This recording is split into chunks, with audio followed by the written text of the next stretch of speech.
ఏపీలో కూటమి ప్రభుత్వం ప్రతిష్టాత్మకంగా చేపట్టిన మీనోత్సవం కార్యక్రమం ప్రకాశం జిల్లా మద్దిపాడు మండలం గుండ్లకమ్మ రిజర్వాయర్లో చేపట్టారు. ముఖ్య అతిథులుగా మంత్రులు గొట్టిపాటి రవికుమార్, డోలా శ్రీబాల వీరాంజనేయ స్వామి, కలెక్టర్ తమీం అన్సారియా తదితరులు పాల్గొన్నారు.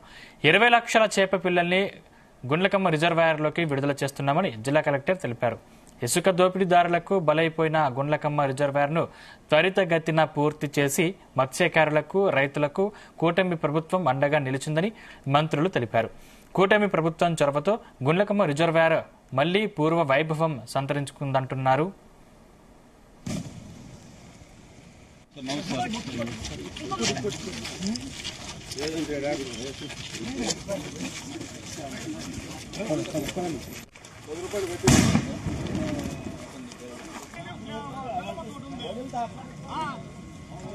మత్స్యకారులు వాళ్ళు ఎక్కువ మంది గిరిజనులు ఉన్నారు. వారికి ఏమైనా ఆర్థిక సహాయం చేయండి, కోట్లాది రూపాయలు విలువైన మత్స్య సంపద పోయిందంటే దాన్ని కూడా చాలా చులకనగా చూసి ప్రవర్తించారు వాళ్ళు. ఏది ఏమైనప్పటికీ కూడాను మా ప్రభుత్వంలో, ఎన్డీఏ ప్రభుత్వంలో ఇది పూర్తి చేయడం జరిగింది.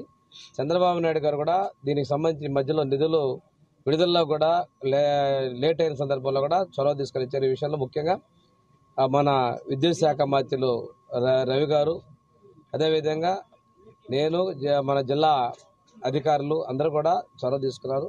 రవి గారు అయితే ఒక ప్రత్యేకంగా 1-2 సార్లు కూడా రివ్యూ కూడా దీనిలో తీసుకోవడం జరిగింది. ఏది ఏమైనప్పటికీ ఈ ప్రాంత ప్రజలకి మళ్ళా నీళ్లు నిలబెట్టాం. ఇది రిజర్వాయర్ మీద ఆధారపడి చేస్తున్నటువంటి మత్స్యకారులకి ఈరోజు 20,65,000 చేప పిల్లల్ని మనం ఈ రిజర్వాయర్లో వదలటం చాలా సంతోషం.